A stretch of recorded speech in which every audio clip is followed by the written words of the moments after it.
Todo jogador de aviator, eu acho que todo mundo mesmo passa por aquele dilema.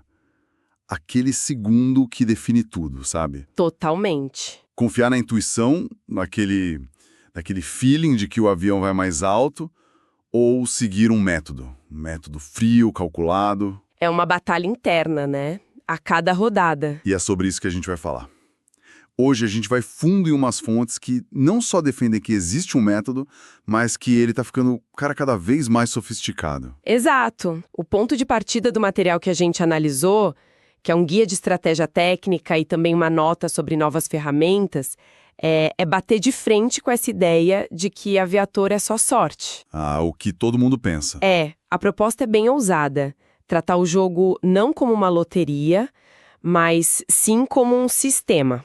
Um sistema cujos dados podem e, na visão deles, devem ser analisados. Então a nossa missão aqui é essa: investigar essa fronteira. Vamos tentar separar o que é estratégia de verdade do que é só, uma ilusão de controle. Perfeito. A pergunta é: a análise de dados pode mesmo dar uma vantagem real num ambiente que, em tese, foi projetado para ser aleatório? A gente vai explorar a mecânica, a psicologia que nos sabota.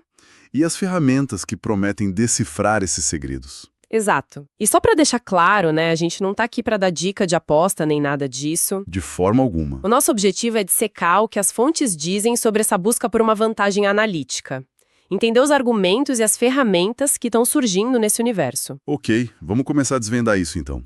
A maioria das pessoas, e olha, eu me incluo totalmente nisso, vê o jogo de forma simples. Clica e torce. Exato, clica para entrar, clica para sair e torce. Mas as fontes dizem que o primeiro passo é entender o que acontece por trás das cortinas. O que eles querem dizer com isso, exatamente? Eles se referem a olhar para o jogo como um sistema que, apesar da aleatoriedade de cada rodada individual, gera um volume de dados, imenso. Entendi. E onde tem muito dado, tem a possibilidade de encontrar padrões. Padrões em grande escala, né? O material fala de conceitos como volatilidade. Pensa nisso como se fosse o humor do jogo. O humor do jogo, gostei disso. Tem períodos de baixa volatilidade, com uma sequência longa de multiplicadores baixos, sabe? Quase sem emoção. E de repente o jogo entra num período de alta volatilidade. Picos altíssimos, quedas bruscas. Então a análise não seria para prever o próximo número, o que é impossível, né? Impossível. Seria mais para tentar identificar em que tipo de clima o jogo tá, se ele tá mais calmo ou mais... Tempestuoso. Exatamente isso. Um jogador que se baseia na sorte trata cada rodada como um evento isolado. Como um sorteio de loteria. Certo. O analista, segundo o que as fontes descrevem, olha o conjunto. Ele vê uma longa sequência de resultados baixos, por exemplo, não como azar, mas como um dado. Um dado que informa sobre o estado atual do sistema. Faz sentido. E a conclusão do material é bem direta. Ignorar esses dados e confiar cegamente na sorte é, estatisticamente, a fórmula para perder a longo prazo. A sorte te dá uma grande vitória, talvez. A análise de dados busca te dar consistência. Nossa, cara. Então a ideia é que dá para aplicar um raciocínio quase de mercado financeiro, de analisar tendências, num jogo com um aviãozinho vermelho. Isso é fascinante. É bem por aí. O guia fala sobre sinais que fazem a diferença. O que um analista estaria vendo na tela que um jogador comum nem percebe. Então, as fontes detalham alguns indicadores principais. O mais básico, que todo mundo vê, mas não analisa, é a sequência de cores. Ah, sim. Azul e rosa. Isso. Resultados baixos, geralmente abaixo de 2x, têm uma cor e os mais altos têm outra. Um analista vê 10 resultados azuis seguidos e não pensa que azar. O que ele pensa? Ele pensa, a probabilidade estatística de uma quebra de padrão, ou seja, uma vela rosa, está aumentando a cada rodada que passa. Espera um pouco. Isso não soa perigosamente parecido com a falácia do apostador? Ótima pergunta. Aquela ideia de que se a moeda deu cara 10 vezes, na próxima ela tem que dar coroa. As fontes diferenciam uma coisa da outra? Diferenciam, e essa é a diferença crucial. É a linha entre certeza e probabilidade. Ok. A falácia do apostador é acreditar que o resultado seguinte é garantido. A análise técnica, como é descrita aqui, é sobre gerenciar probabilidades. O analista sabe que a próxima rodada pode muito bem ser azul de novo. Certo, não há garantias. Nenhuma.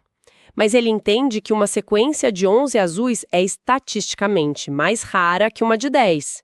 Então, ele não aposta tudo, mas ele pode ajustar o gerenciamento de risco dele. Talvez fazer uma entrada que ele não faria em outro cenário. É sutil, mas é fundamental. Entendi.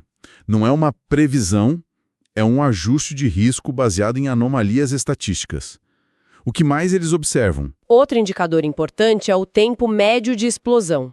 Ou, em outras palavras, a média dos multiplicadores recentes. Como assim? Vamos criar um cenário prático.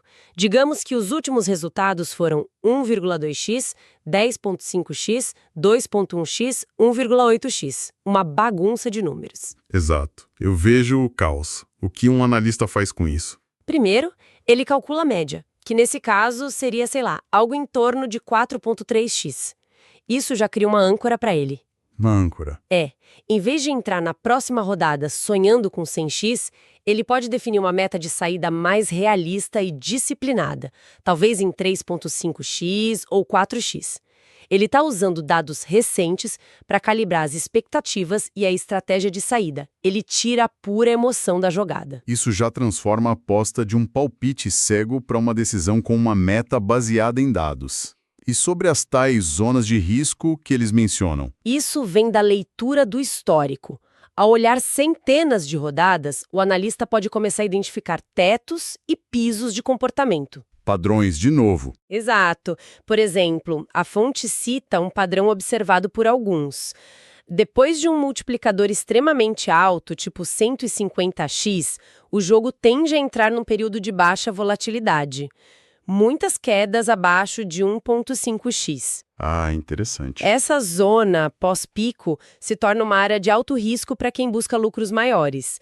Não é uma regra escrita em pedra, claro, mas é um padrão comportamental observado. A análise é essa busca constante por padrões recorrentes no histórico. Ok, o perfil do analista está ficando bem mais claro, mas isso me leva a uma questão mais humana. Se essa abordagem é tão superior como as fontes defendem, por que a grande maioria das pessoas, e eu arrisco dizer que é a grande maioria mesmo, prefere continuar no campo da sorte, da intuição? O que é fascinante aqui é a psicologia, e o material dedica um bom tempo a isso. Eles apontam que a lógica raramente vence a emoção no calor do momento. Adrenalina, né? Exatamente. O primeiro fator é a dupla impulsividade e ansiedade. A adrenalina de ver o multiplicador subindo dispara uma resposta de luta ou fuga no cérebro. Qualquer plano estratégico que você tenha feito Já era. é sequestrado por um coquetel químico que te grita para ficar mais um segundo ou sai agora. A emoção é imediata, o plano é abstrato. Faz todo sentido. É a busca pela emoção do risco, não necessariamente pelo resultado mais provável. Exatamente. E isso se conecta com o segundo ponto, que é a sedução do golpe de sorte. Ah, o sonho. É uma fantasia humana muito poderosa, sabe? A ideia de resolver um problema financeiro ou ter uma grande vitória com um único clique é muito mais atraente do que a disciplina de executar uma estratégia. Que é um trabalho, né? É. Uma estratégia que, segundo as fontes, pode render de forma consistente, mas sem a mesma glória. A análise parece trabalho, enquanto a sorte parece mágica. E o ego? Imagino que ele tem um papel importante nisso. Aquela sensação de eu sabia. Sem dúvida. O material descreve o ego como um dos maiores inimigos da consistência. Quando alguém acerta um palpite arriscado, o cérebro recebe uma recompensa de dopamina imensa. E a pessoa se sente um gênio. Exato. E isso não reforça a estratégia, reforça a crença de que a pessoa é especial ou sortuda. A fonte menciona um padrão clássico. Um jogador ganha muito num palpite de sorte. Abandona a estratégia que vinha seguindo. Aumenta o valor da aposta. Aumenta a aposta, movido pelo ego, pela sensação de invencibilidade, e aí devolve todo o lucro e mais um pouco. E entender essas armadilhas mentais, segundo o guia, É o verdadeiro primeiro passo para jogar com inteligência. Isso nos leva, então, para a parte mais, digamos, futurista da discussão. As fontes mencionam uma nova era do aviator, que é impulsionada por tecnologia. A afirmação é de que hoje existe uma vantagem real em analisar de forma técnica por causa das ferramentas disponíveis. Que ferramentas são essas?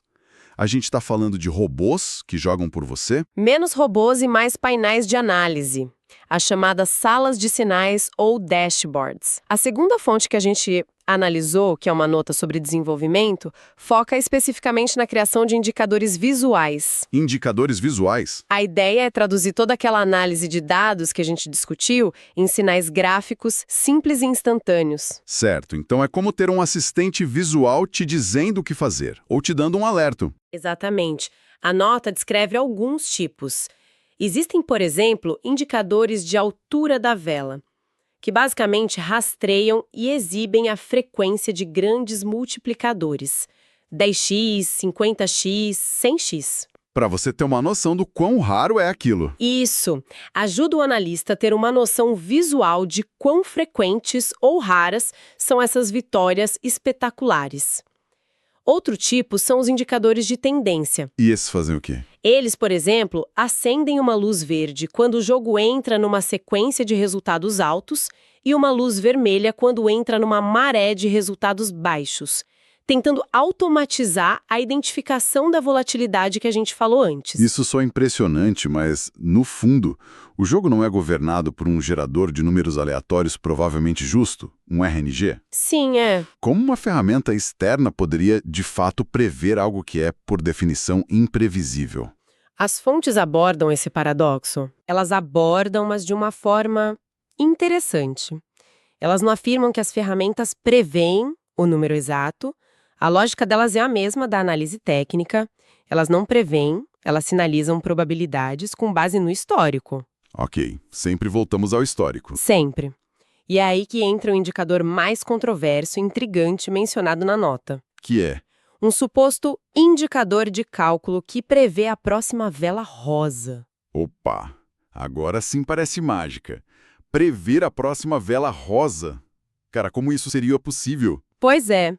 A fonte, claro, não revela o molho secreto e é aqui que a gente precisa ser bem cético. Com certeza. Mas a simples menção a essa ferramenta já mostra a mentalidade por trás disso.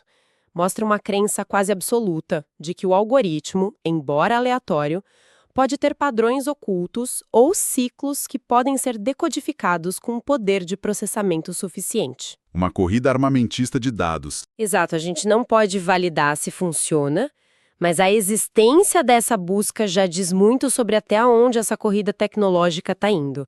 É a tentativa de transformar o acaso em uma ciência exata. Então, o que tudo isso significa? A gente saiu do clique impulsivo de um jogador comum e chegou em painéis de análise, psicologia e uma busca quase mística por um código secreto no jogo. Qual é a grande conclusão que essas fontes nos oferecem? A síntese final é que as fontes não vendem uma fórmula para vitória garantida. Isso não existe. O que elas argumentam é que uma abordagem analítica te força a fazer a coisa mais difícil nesse ambiente, que é gerenciar o risco e as emoções. É parar de tratar cada rodada como um evento único. E começar a ver o jogo como um fluxo contínuo de dados. É sair do campo da fé, do eu acho que agora vai, e entrar no campo das probabilidades, do os dados recentes sugerem que. Exatamente. No final das contas, o que as fontes sugerem é que a análise técnica no Aviator não é sobre prever o jogo, é sobre controlar o jogador. Controlar o jogador, essa é boa. A verdadeira vantagem não vem de decifrar o algoritmo, mas de dominar os próprios impulsos emocionais, usando os dados como uma âncora contra a irracionalidade. Então o objetivo não é acertar o próximo 100x. Não. É construir um método que te impeça de quebrar a banca quando o ego ou o pânico tomarem conta. Essa perspectiva muda tudo. A ferramenta mais importante, então, não é o software, é o autoconhecimento. O que levanta uma questão importante. Será que a gente está realmente decifrando o jogo com toda essa tecnologia? Ou será que estamos apenas construindo sistemas cada vez mais elaborados para nos sentirmos no controle do incontrolável? Fica a reflexão para quem nos ouve. Essa busca por análise é uma busca por uma vantagem real ou é só a forma mais sofisticada que a nossa mente encontrou para lidar com a nossa profunda dificuldade em simplesmente aceitar o acaso?